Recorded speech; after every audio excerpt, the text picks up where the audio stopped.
নমস্কার বন্ধুরা। কর্কট রাশি এবং লগ্ন এদের জন্য ২০২৬ কেমন যাবে সেটা যদি আমি দেখি তাহলে বলব যে বছরের ১ম ভাগটা যখন জুপিটার আপনাদের 12th হাউসে থাকবে, এই সময়টা আপনাদের এক্সপেন্সেস খরচ একটু বেশি হবে এবং ইনভেস্টমেন্ট কিংবা সেভিংসের দিক থেকেও সময়টা খুব একটা ভালো যাবে না। তবে আপনি যদি কোনো প্রপার্টি সেল কিংবা বাই করতে চাইছেন কিংবা কোনো বাড়ি চেঞ্জ করতে চাইছেন, এই সময়টা আপনাদের জন্য শুভ টাইম। প্লাস আপনাদের শরীর স্বাস্থ্যের দিক থেকেও এই সময়টা ভালো যাবে এবং কোনো পৈতৃক সম্পত্তি কিংবা কোনো ইন্স্যুরেন্সের দিক থেকে যদি কোনো কিছু আপনি ওয়েট করছেন, তাহলে সেক্ষেত্রেও এই টাইমে আপনি সাকসেস পেতে পারেন।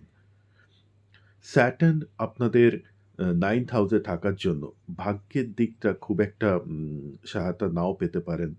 আপনার বাবার শরীর নিয়ে মাঝে মধ্যে একটু চিন্তা থাকতে পারে।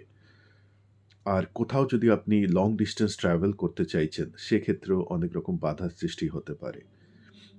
এই বছরে আপনাকে তুলনামূলকভাবে একটু বেশি এফোর্ট দিতে হবে সাকসেস পাওয়ার জন্য। কারণ স্যাটার্নের অ্যাসপেক্ট একটা উম 3rd অ্যাসপেক্টটা 11th হাউসে আছে, যে কারণে কোনো কিছু গেইন কিংবা প্রমোশন পেতে হলে নরমালের থেকে একটু বেশি এফোর্ট দিতে হবে। তবে যেই বছরটা 2nd হাফের দিকে যাবে, মোটামুটি জুনের পর থেকে যখন জুপিটার আপনাদের লগ্নে আসবে এক্সাল্টেড হয়ে, তখন সময়টা হঠাৎ করে দেখবেন অনেকটা ভালো হয়ে যাচ্ছে। এই সময় আপনাদের শারীরিক দিক থেকে যেরকম উন্নতি হবে, প্লাস আপনার যদি কোনো স্টুডেন্ট হন, তাহলে আপনাদের জন্য অনেক রকম সাকসেস ওয়েট করছে।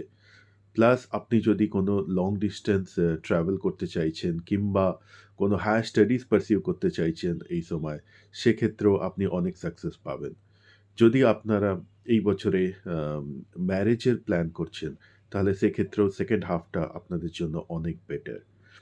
আর যেহেতু জুপিটার লগ্নে থাকবে 2nd হাফ থেকে, তাই কাজের কর্মক্ষেত্রেও অনেক রকম সাকসেস পেতে পারেন। তাই ওভারঅল আমি বলব যে কম্পারেটিভলি ফার্স্ট হাফের থেকে 2nd হাফটা অনেকটা বেটার। তবে হ্যাঁ, যেহেতু কেতু মোটামুটি সারা বছরই আপনাদের 2nd হাউসে থাকবে, তাই ইনভেস্টমেন্টের দিক থেকে কিংবা সেভিংসের দিক থেকে একটু আপনাদের কেয়ারফুল হয়ে চলতে হবে। তো আশা করছি আপনাদের বছরটা ভালো কাটুক। Wish you all the best and a very happy new year. Thank you.